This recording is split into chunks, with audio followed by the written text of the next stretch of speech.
The festival of Navratri has started. From today, I will share stories of different forms of Devi Durga. Navratri is dedicated to honoring and worshipping Goddess Shakti. On the first day of Navratri, which is today, the goddess is worshipped in the form of Shailaputri. Shailaputri is a combination of two words. Shaila, which means mountain, and Putri, which means daughter.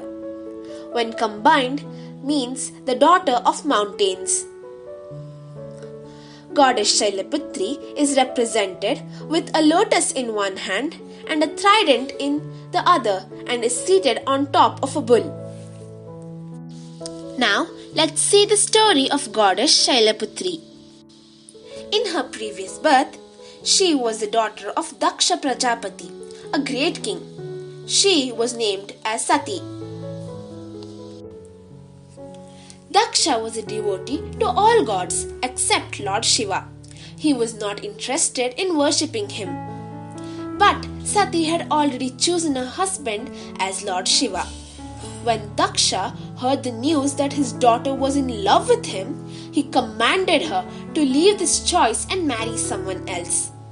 But Sati was determined to marry Lord Shiva.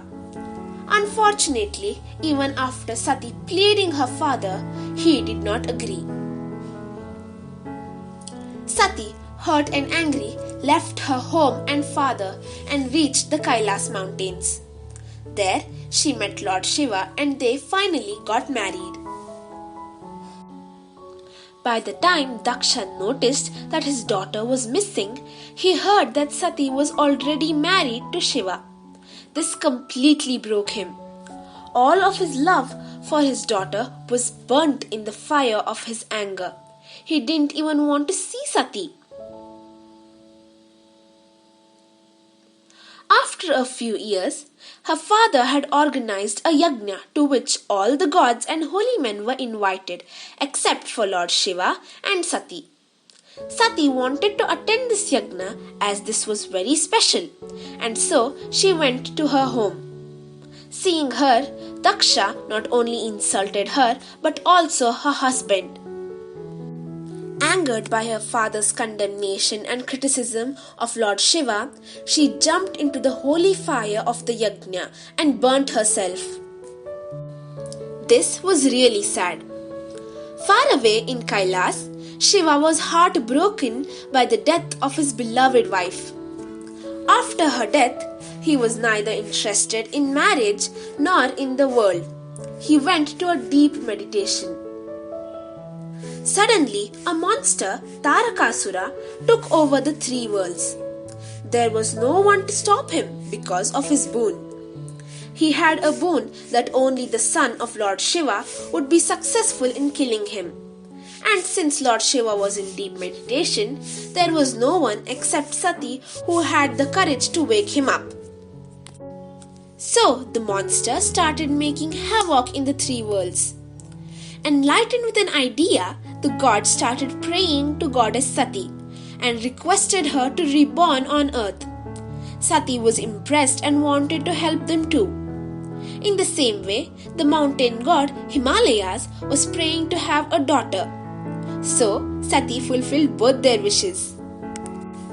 She was born as the daughter of the Himalayas. Being a daughter of a Parvata, she was called Parvati. Later, after praying continuously to Lord Shiva, he agreed to marry her. She had two sons, Kartikeya and Ganesha, who were the ones who killed Tarakasura. This was the story of Shailaputri. Shailaputri is considered to be a Devi of the root chakra, that is the Mooladhara chakra. So, worshipping Mata Shailaputri helps a devotee to release the Mooladhara Shakti within oneself. So now you know the story of Shailaputri. Tomorrow, on the second day, I will be telling you the story of Goddess Brahmacharini. Stay tuned. Wishing you all a happy Navratri.